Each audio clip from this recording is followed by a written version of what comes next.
your strategy. We've covered an awful lot here, but we still haven't covered everything.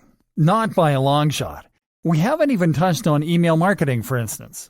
Nor have we discussed how to go about conquering YouTube. We haven't really dived into good grammar, etc. for your blog posts. But this is about the bigger picture. This is about strategy. I hope you've learned enough to now understand how internet marketing works and what you need to do. It's about having a solid brand, one that people can get behind and feel excited for. It's about having a great logo, a modern web design and content that is unique and exciting. If you can do all of that, then you can create a brand that will inspire and create true fans and that Google will like too. It's about expanding your own skills to create wonderful multimedia content and branding. It's about being able to make videos, to understand the psychology of persuasive writing, to sell the dream through your social media. Develop your skills.